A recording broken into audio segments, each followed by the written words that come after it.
It's logical to surmise that Spock is in a Vulcan prison in Star Trek: Strange New Worlds because Lieutenant Spock's, Ethan Peck, brother is already on his quest to find God. Spock, Lawrence Luckenbill, was introduced in Star Trek V, The Final Frontier as Spock's heretofore unheard-of half-brother. Spock is the firstborn son of Ambassador Sarek, Mark Leonard, James Frayne, and a Vulcan princess. Unlike Spock, however, Spock is a Vulcan heretic and criminal who dedicated his life to finding God in the fabled world of Sha-Ka-Ree.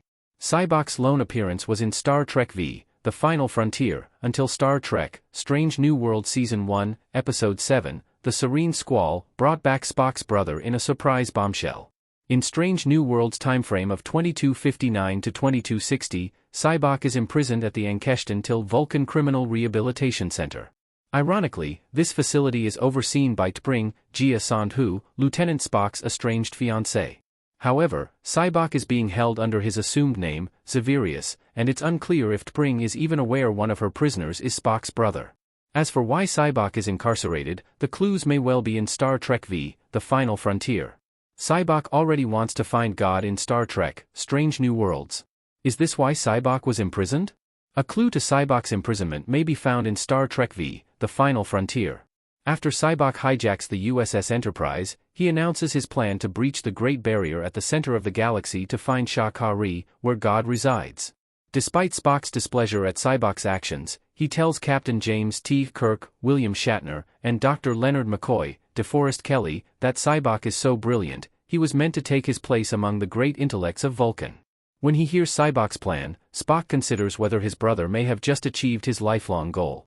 What's revealed about Spock in Star Trek: Strange New Worlds Season 1, Episode 7, The Serene Squall, may back up Spock's deduction in Star Trek V. Strange New Worlds establishes that Spock already left Vulcan and married a space pirate named Captain Angel, Jesse James Keitel. Somehow, Spock was apprehended, but under his pseudonym, Xaverius.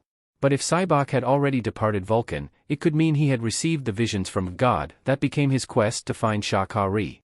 Spock's next Strange New Worlds appearance can set up Star Trek V. It's time to explain Spock's quest for Sha-Ka-Ree. Disappointingly, Spock and Captain Angel did not appear in Star Trek: Strange New Worlds Season 2, but they could return in Seasons 3 or 4. A formal comeback by Spock in Strange New Worlds would logically plant the seeds for Star Trek V's events 25 years later.